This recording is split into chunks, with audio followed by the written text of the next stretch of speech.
প্রায় 5টি মন্ত্রণালয়ের নথি পুড়ে গেছে। মুখ্য সচিবেরও প্রাথমিক সম্পৃক্ততার প্রমাণ পাওয়া গিয়েছে। বুধবার গভীর রাতে সচিবালয়ে ভয়াবহ অগ্নিকাণ্ডের ঘটনা ঘটে, যা ছড়িয়ে পড়ে এক মাথা থেকে আরেক মাথায়। রাত প্রায় 2টার দিকে আগুন লাগার পর ফায়ার সার্ভিসের 19টি ইউনিট প্রায় 10 ঘন্টা চেষ্টা করে আগুন নেভাতে সক্ষম হয়। ততক্ষণে সচিবালয়ের বহুতল ভবনের অন্তত 4টি তলায় থাকা 5টির বেশি মন্ত্রণালয়ের গুরুত্বপূর্ণ নথি, চেয়ার টেবিল, এসি, কম্পিউটার ও অন্যান্য আসবাবপত্র পুড়ে গেছে। তবে কতটা পুড়েছে তা তদন্ত কমিটি কাজ গুছিয়ে আনার পরই সুস্পষ্ট হবে। এখন প্রশ্ন উঠেছে, কিভাবে ঘটলো এই অগ্নিকাণ্ডের ঘটনা? এটা কি পরিকল্পিত কোনো ঘটনা? আগুন লাগা 7 নম্বর ভবনের 9ম তলার পুরোটা জুড়ে রয়েছে সড়ক পরিবহন ও মহাসড়ক বিভাগের দপ্তর। আগুনে এই দপ্তরের পূর্ব পশ্চিমমুখী করিডোর পুরোপুরিভাবে ভস্মীভূত হয়ে গেছে। ফায়ার সার্ভিসের কর্মীদের একটি ভিডিওতে দেখা যায়, করিডোরের উত্তর ও দক্ষিণ পাশের রুমগুলোর কোনোটি পুরোপুরি, আবার কোনোটি আংশিক ভস্মী। তবে করিডোরের সিলিং ও দুই পাশে সাজসজ্জা ধ্বংস হওয়ায় তা হাঁটা চলার অনুপযোগী হয়ে গেছে। সড়ক পরিবহন ও মহাসড়ক বিভাগের একজন কর্মকর্তা বলেন, আগুন লাগার পর তাদের কেউ মন্ত্রণালয়ে ঢোকার অনুমতি পাননি।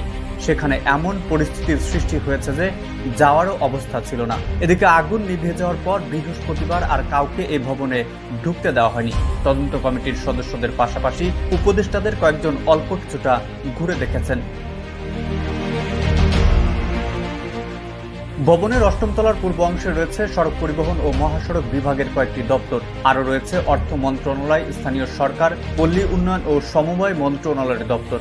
এই তলার পশ্চিম অংশ জুড়ে রয়েছে ডাক ও টেলিযোগাযোগ উপদেষ্টা নাহিদ ইসলামের দপ্তর। তার দপ্তর ও আশেপাশের রুমগুলোর ব্যাপক ক্ষয়ক্ষতি হয়েছে বলে জানিয়েছেন একজন কর্মকর্তা। অন্যদের মতো তিনিও বৃহস্পতিবার তার বিভাগে যেতে পারেননি। তবে সেখানকার ভিডিও থেকে দেখা অভিজ্ঞতার আলোকে এই কর্মকর্তা বলেন, উপদেষ্টার দপ্তর পুরোপুরিভাবে ভস্মীভূত হয়ে যাওয়ার কথা শুনেছেন। পাশের রুমগুলো পুড়ে গেছে।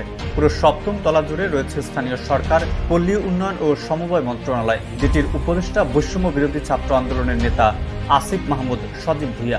আগুনে এই মন্ত্রণালয় ও দপ্তরের অধিকাংশ জিনিসপত্র পুড়ে গেছে বলে উপদেষ্টা নিজেই বলেছেন। 6ষ্ঠ তলায় শ্রম ও কর্মসংস্থান মন্ত্রণালয় এবং যুব ক্রীড়া মন্ত্রণালয়ের দপ্তর রয়েছে। যুব ক্রীড়া মন্ত্রণালয়ের দায়িত্বেও রয়েছেন আসিফ মাহমুদ। অগ্নিকাণ্ডে ঘটনা নিয়ে সাংবাদিকদের সাথে কথা বলেছেন উপদেষ্টারা। কয়টা মন্ত্রণালয়ের নথি পুড়েছে এবং পুড়ে যাওয়া নথিপত্র পুনরুদ্ধার করা সম্ভব হবে কিনা জানতে চাইলে স্থানীয় সরকার ও সমবায় এবং যুব ও ক্রীড়া উপদেষ্টা আসিফ মাহমুদ সজীব ভুইয়া বলেন, প্রায় 5টি মন্ত্রণালয়ের নথি পুড়ে গেছে। ডাক ও টেলিযোগাযোগ বিভাগ আংশিকভাবে ক্ষতিগ্রস্ত হয়েছে। শ্রম কর্মসংস্থান মন্ত্রণালয় ক্ষতিগ্রস্ত হয়েছে। যুব ক্রীড়া, স্থানীয় সরকার, পল্লী উন্নয়ন ও সমবায় মন্ত্রণালয়, সড়ক ও জনপথ বিভাগও ক্ষতিগ্রস্ত হয়েছে। এর মধ্যে যুব ও ক্রীড়া মন্ত্রণালয়ের নথি কার্যক্রম অনলাইনে থাকার কারণে আমরা উদ্ধার করতে পারবো। স্থানীয় সরকার, পল্লী উন্নয়ন ও সমবায় মন্ত্রণালয়ের কার্যক্রম পুরোটাই অ্যানালগ পদ্ধতিতে ফাইল করার তথ্য দিয়ে তিনি বলেন, তাই যে শাখাগুলোর নথিগুলো পুড়ে গেছে সেগুলো কতটা রিকভার করা যাবে তা নিরূপণ করার জন্য মন্ত্রণালয়ের পর্যায়ে একটি কমিটি করা হয়েছে। সেই কমিটি কাজ করে প্রতিবেদন দিলে আমরা বুঝতে পারবো কি পরিমাণ ক্ষয়ক্ষতি হয়েছে, কোনটা ফিরে পাওয়া সম্ভব আর কোনটা সম্ভব নয়।